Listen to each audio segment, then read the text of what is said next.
Okay, I hope the screen is visible to all.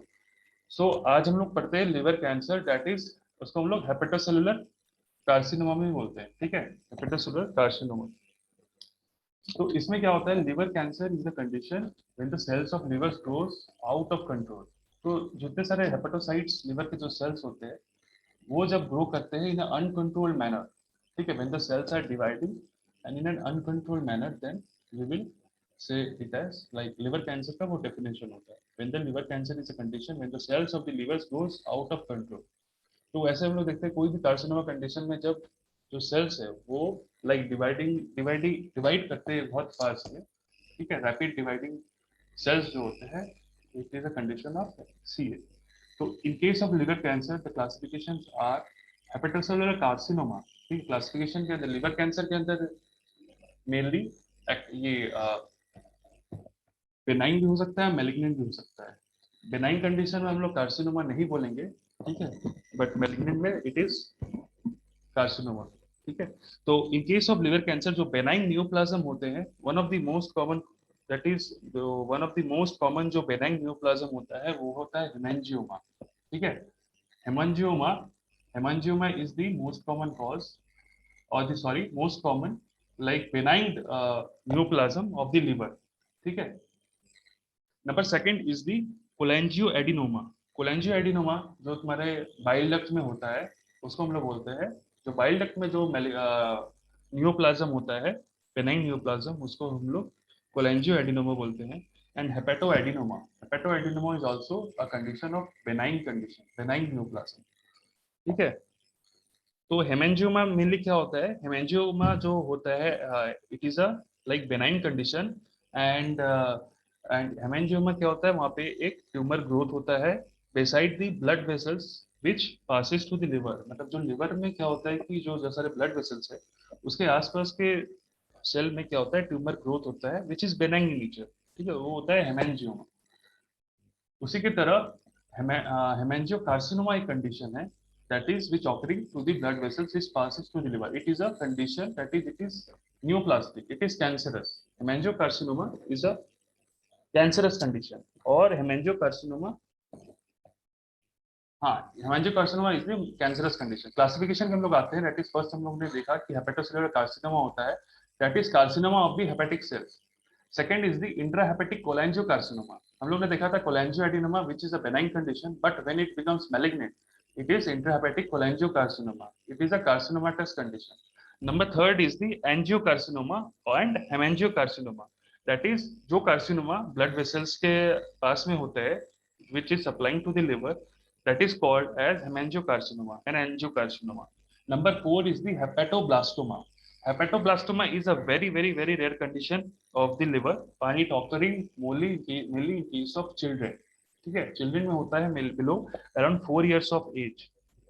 And जो haemangiocarcinoma है it is mainly sorry haemangio not haemangiocarcinoma, haemangioadenoma और haemangioma, ठीक है। हेमेंजियोमा क्या condition है which is occurring mainly in case of females, ठीक है।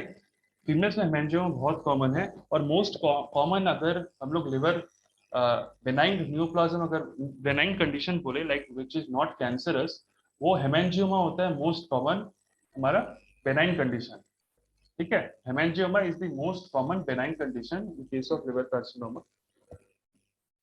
Then we'll come into stages of the liver cancer. We have seen जो हम लोग ने लाइक सीए जितने सारा पढ़ा, हम लोग ने सब स्टेजेस वहां जाके हम लोग पैरेलली पढ़ते आ रहे हैं। लास्ट में हम लोग गॉल ब्लैडर कार्सिनोमा में हम लोग ने स्टेजेस पढ़ा था। अब यहाँ पे हम लोग स्टेजेस ऑफ लिवर कैंसर में हम लोग स्टेजेस पढ़ेंगे जहाँ पे टीएनएम क्लासिफिकेशन के बारे में हम लोग को पता चलता है। T stands for tumour, that is उसमें ट्यूमर का साइज बताएगा। And for nodes, that is lymph nodes का involvement, whether there is involvement of lymph nodes or not. And M stands for metastasis. Metastasis means when there is carcinoma condition, whether it is present or not present. So there are around 4 stages. Okay, there are 4 stages of the liver cancer, and it is subdivided into 1A, 1B, then stage 2, then stage 3A, 3B, then stage 4A and 4B. So in case of stage 1A, a single tumor, like stage 1 हम लोग कब बोलेंगे, जब a single tumor of 2 centimeter, ठीक है, और smaller than that which have not grown into blood vessels. तो वो एक ट्यूमर जो 2 सेंटीमीटर का साइज में हो, और ये भी हो सकता है कंडीशन कि 2 सेंटीमीटर से कम भी हो, बट इट डज नॉट और it have not grown into blood vessels, ये ब्लड वेसल्स में ग्रो नहीं किया है, then it is under stage T1A, ठीक है. And what are the other condition? Also, it has not spread to nearly lymph nodes. In this 1A stage, there is no involvement of any lymph node or distant sites, any distant metastasis. So, इसमें metastasis नहीं होगा this one stage में, lymph node का involvement नहीं होगा, जो single tumor होगा that is 2 centimeter और length, और क्या हो सकता है वो smaller in that length also, ठीक है. तो it is the stage 1A condition. तो यहाँ पे क्या है, रिकवरी अच्छा है, प्रोग्नोसिस अच्छा है, ठीक है. Next come stage 1B. In stage 1B अब क्या होगा, यहाँ पे हम लोग स्टेज 1A में देखे थे 2 सेंटीमीटर से बिलो है या फिर 2 सेंटीमीटर और 3 सेंटीमीटर से स्मॉलर है ट्यूमर का size. But in case of 1B a single tumour of larger than 2 centimetre का लेंथ होगा, एंड इट हैज नॉट, इसमें भी सेम कंडीशन है, it has not grown into the blood vessels. तो ये ब्लड वेसल्स में grow नहीं करेगा, और इसमें बस डिफरेंस क्या है 1A 1B में, ये जो ट्यूमर है ये 2 सेंटीमीटर से थोड़ा लार्जर होगा, ठीक है. एंड ऑल्सो ये सेम रहेगा that it has not grown into the blood vessels yet. So then it is like T1B condition, and NO and MO. NO means there is no lymph node involvement, and MO means there is no metastasis. Metastasis में हम लोग MO and M1 हम लोग देते हैं, ठीक है. ये हो गया T1B condition, like T वाला condition, that is tumor in 1B stage. Then comes number 2 stage. Number stage 2, that's it says that there is either a single tumor, एक ही tumor हो सकता है, और larger than 2 centimeter, a single tumor having larger than 2 centimeter, ठीक है. इसमें क्या था, ये तो यही कंडीशन हो गया 1B, a single tumor था but larger than 2 centimeter. Difference यहाँ पे क्या है, it has grown into the blood vessels, ठीक है. In stage 2 the tumor is growing into the blood vessels and more than one tumor, ठीक है, और more than one tumor. कभी कभार इसमें क्या होता है स्टेज 2 में either single tumor or more than one tumor भी हो सकता है, but a criteria it should not exceed above 5 centimeter, ठीक है. 5 सेंटीमीटर से ज्यादा नहीं होगा, like it ranges from 2 centimeter to 5 centimeter के अंदर रहेगा, and it has grown into the blood vessels, ठीक है. more than one tumor भी हो सकता है, but जो greater जो tumor का size होगा वो 5 centimeter के अंदर ही रहेगा. So it is the condition of T2 stage where there is no lymph involvement and no metastasis yet. So number 3A condition. Number 3A condition is that there is more than one tumor involvement with at least one tumor larger than 5 centimeter. In stage 2 we have seen it has like it should be within 5 centimeter length. Okay, but in case of stage 3A it should be one tumor should be at least larger than 5 centimeter. तो इसमें क्या condition हो सकता है, like एक tumour 2 centimetre हो सकता है और एक ट्यूमर उसी नहीं like greater than like 5 centimetre, either 6 centimetre या 5.5 सेंटीमीटर. तो इस 5 सेंटीमीटर के एक्सीड होगा, ठीक है, but there is no involvement of lymph node and no metastasis. तो स्टेज 3A तक और स्टेज 3B तक there is no involvement of lymph node और एनी मेटास्टेसिस, ठीक है. स्टेज 3B में क्या है, there at least one tumour that has grown into the major branch of large vein of the liver. तो लिवर के जो मेजर ब्रांचेस है that is supplying the like that is supplying जो भी आर्टरी है वेन है, ठीक है, लार्जर जो वेन है मेनली यहाँ पे जो इज मेजर ब्रांच लिवर, जो भी लार्जर वेन है लिवर का, उसमें क्या होता है ट्यूमर का ग्रो हो रहा है, ठीक है. At least one tumour that has grown into a major branch of larger vein of liver. So it is the condition of 3B condition, stage 3B condition, that T4 and NO and MO. Okay. Then comes stage 4A. 4A में क्या है, a single tumor or multiple tumor can be present of any size that has spread to nearly lymph node. In 4A condition there is involvement of regional lymph node. ठीक है, 4A is the condition where there is involvement of regional lymph node. That is why the stage is N1. ठीक है, तो any like T will be like T4, ठीक है. T4 we have seen here, like ये T4 यहाँ पे नहीं होगा. ओके, यहाँ पे थोड़ा करेक्शन होगा, ठीक है. यहाँ पे T3 है, यहाँ पे थोड़ा करेक्शन होगा. ओके, यहाँ पे T4 होगा. Then N1 and MO there will be a regional lymph node involvement and metastasis यहाँ पे अभी तक नहीं हुआ है. ठीक है, डिस्टेंट मेटास्टेसिस अभी तक यहाँ पे नहीं हुआ। देन स्टेज 4 भी अगर आता है तो यहाँ पे क्या होता है, एनी टी यानी कि मतलब होता है यहाँ पे कोई भी टी का इन्वॉल्वमेंट, अगर सिंगल ट्यूमर हो या फिर लार्जर देन ट्यूमर हमारा 2 सेंटीमीटर हो या फिर लार्जर देन 5 सेंटीमीटर हो, एनी ट्यूमर हो, एनी लिम्फ नोड हो, अगर मेरा स्टेज M1 आ गया है और टी मेरा कोई भी हो, कोई भी साइज का हो, बट मेरा M1 अगर आ गया देन वो स्टेज 4 भी ही होगा। ठीक है, क्लियर हुआ? लाइक अगर इसमें कोई भी टी इन्वॉल्वमेंट हो, लाइक कोई भी ट्यूमर का साइज हो, वेदर 2 सेंटीमीटर हो या 2 सेंटीमीटर से कम हो या 5 सेंटीमीटर से ज्यादा हो, बट मेरा वहां पे मेटास्टेसिस हो चुका है, देन वो स्टेज 4 भी ही में आएगा। ठीक है, और इन केस ऑफ 4A वो ये टी करेक्ट है। इन केस ऑफ 4A अगर मान लो कोई भी टी कंडीशन रहा, यानी कोई भी ट्यूमर का साइज रहा, T less than 2, like tumour size less than 2 centimetre और ग्रेटर देन 5 सेंटीमीटर, बट वहां पे लिम्फ नोड का इन्वॉल्वमेंट हो चुका है, लिम्फ नोड का जहां पे इन्वॉल्वमेंट हो जाएगा वो स्टेज मेरा 4A स्टेज रहेगा, और जहां पे मेटास्टेसिस इन्वॉल्वमेंट हो जाएगा वहां पे स्टेज 4B कंडीशन रहेगा। ठीक है, और इस कंडीशन में सब था, लिम्फ नोड इन्वॉल्वमेंट नहीं था, मेटास्टेसिस भी नहीं था, इसलिए यहाँ पे स्टेज T4 दिया हुआ। ठीक है, करेक्ट है, कोई करेक्शन नहीं करना है। ठीक है, बस यहाँ पे T3 कंडीशन कर देना है।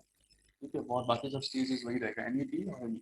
तो ये ध्यान रखना, अगर मेटास्टेसिस हो गया it is a stage 4B, अगर यहाँ पे कोई भी डिजिटल लिम्फ नोड इन्वॉल्वमेंट हो गया it is a stage of 4A।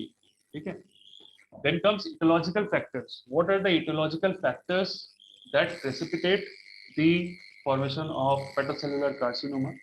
So number one cause can be hepatitis. तो hepatitis में mainly HBV virus, that is hepatitis B virus, high titers, maximum क्या होता है, high titers of जो hepatitis B का जो surface antigen होता है, that is HBsAg, तो उसमें क्या रहता है, around 50 to 60% of the patients क्या होता है, are prone to hepatocellular carcinoma. Mainly hepatitis जो बी के पेशेंट रहते हैं उनमें, जिसमें सरफेस एंटीजन HBs अगर उसमें पॉजिटिव पॉजिटिव आता है, तो उसमें 50 to 60% ऑफ द पेशेंट्स को हेपेटोसेलुलर कार्सिनोमा होने का चांसेस होता है। और ये लोग क्या होते हैं, ये पेशेंट क्या होते हैं, are higher in chronic carriers. ठीक है, एंड और जो पेशेंट जो लोग कंज्यूम अल्कोहल करते हैं, टोबैको करते हैं, उनमें भी हेपेटोसेलुलर कार्सिनोमा होने के चांसेस बहुत ज्यादा है। Next condition is the liver cirrhosis. तो लिवर सिरोसिस ऑलरेडी कंडीशन है जिसमें it can be a condition of alcoholic condition जिसकी वजह से सिरोसिस हो रहा है, और it is a definite pre malignant condition जहाँ पे सिरोसिस के बाद हेपेटोसेलुलर कार्सिनोमा होने का चांसेस है। और पेशेंट कमिंग एज अ, जो पेशेंट आ रहे हैं they are coming and presenting as a hard liver. ठीक है, in case of cirrhotic patient there is a like hard liver, liver बहुत हार्ड हो जाता है, और इसमें क्या होता है, हेपेटोसेलुलर कार्सिनोमा होने का चांसेस बहुत ज्यादा रहता है।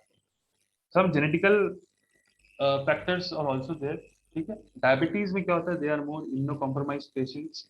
डायबिटीज और हाई रिस्क फैक्टर्स में क्या होता है, इनमें ये लोग बहुत हाई रिस्क पेशेंट्स होते हैं, उन्हें भी कभी कभार देखा गया है हेपेटोसेलुलर कार्सिनोमा, अगर वो सब बाकी सब जो भी लाइक अल्कोहल और मतलब टोबैको ये सब इंटेक करते हैं तो उन्हें होने का चांसेस बहुत ज्यादा रहता है।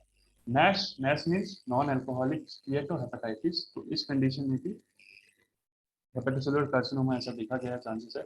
Exposure to toxins, toxins means like poisonous materials or poisonous food articles, that is mainly alpha toxins, f sorry not alpha, that is aflatoxin, AFLA or APHLA।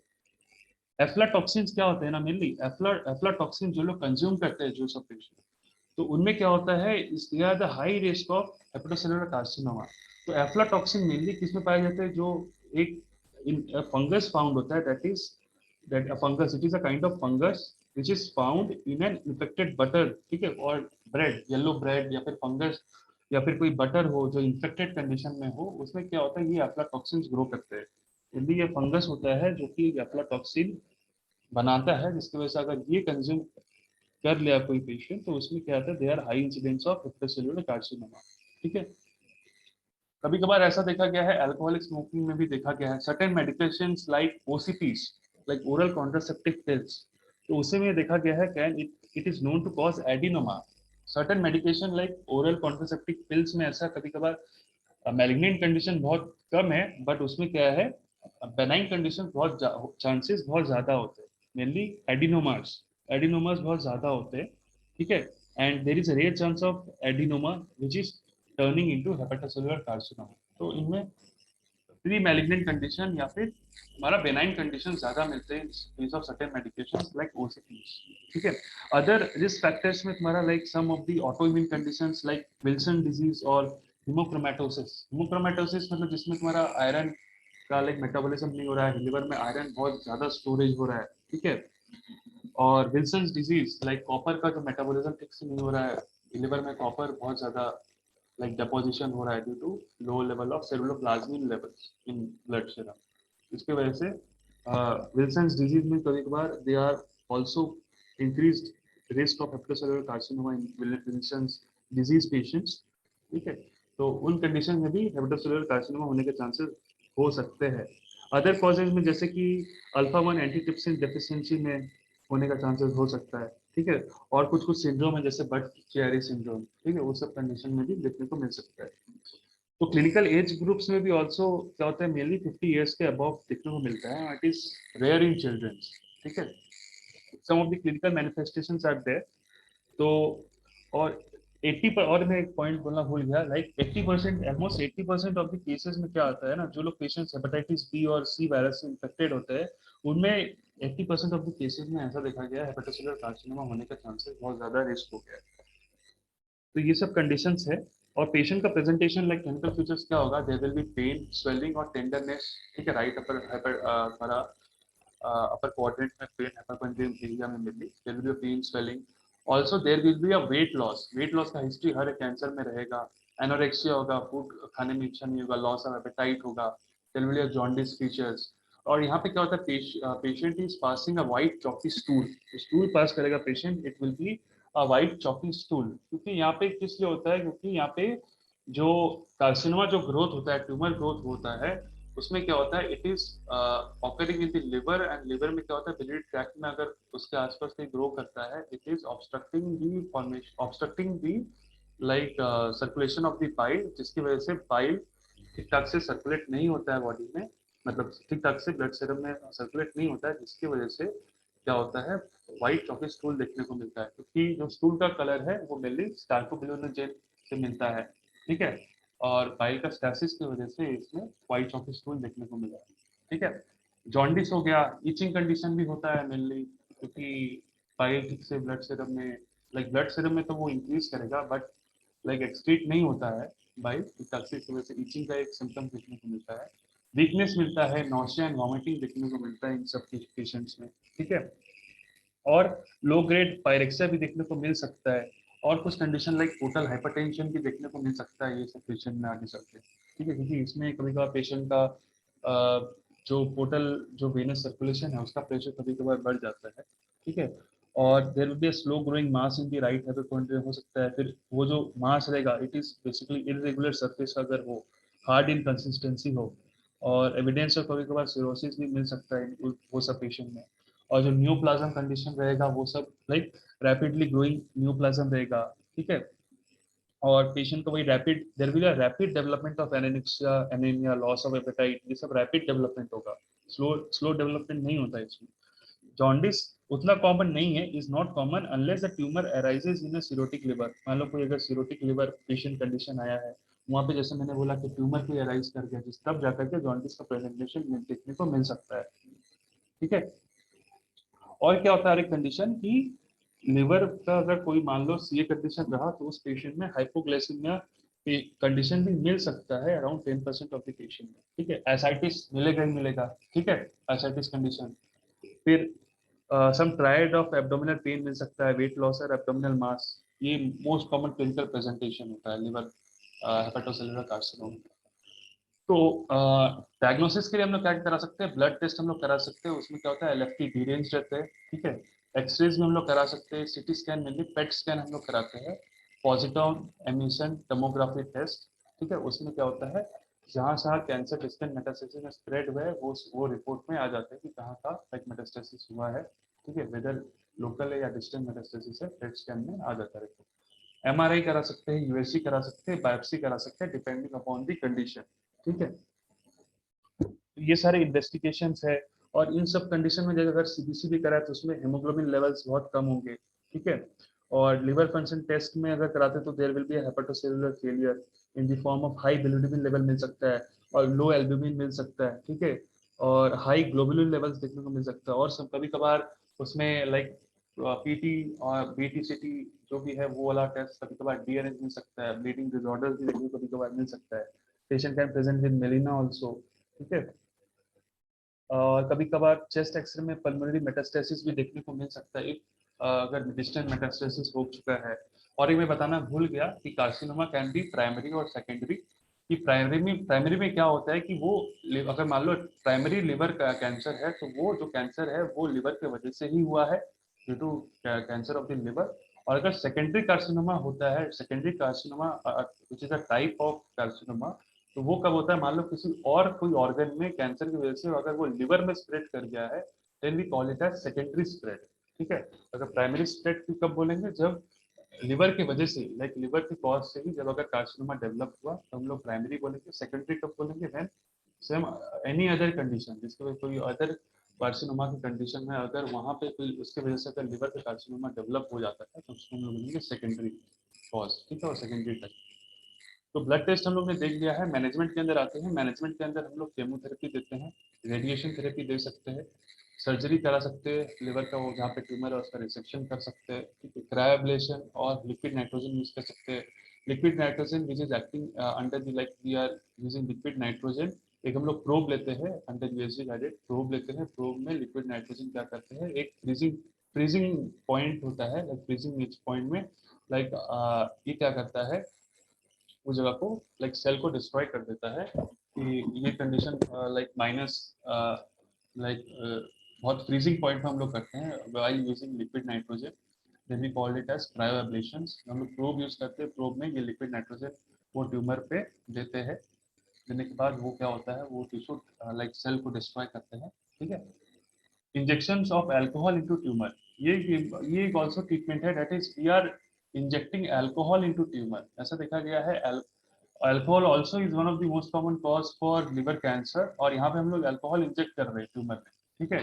तो ऐसा देखा गया है अल्कोहल का भी एक रोल होता है ट्यूमर को डिस्ट्रॉय करने में, इंजेक्शन फॉर्म में, ठीक है। टारगेटेड ड्रग थेरेपी भी हम लोग कर सकते हैं, ठीक है। टारगेटेड ड्रग थेरेपी का एक इंपॉर्टेंट रोल इसलिए हो जाता है क्योंकि टारगेटेड ड्रग थेरेपी में हम लोग मान लो कोई भी कार्सिनोमा कंडीशन हो, सार्कोमा हो, मेलानोमा हो, या फिर तुम्हारा एडिनोमा हो, ठीक है, या फिर कोई भी मतलब नॉन बेनाइन या फिर कोई भी मैलिग्नेंट कंडीशन हो, और या फिर हेपेटोसेलुलर कार्सिनोमा या फिर कोई कैंसरस सेल हो, उसको हम टारगेटेड ड्रग थेरेपी क्यों करते हैं, वहाँ पे डायरेक्टली वो काम करता है ड्रग थेरेपी।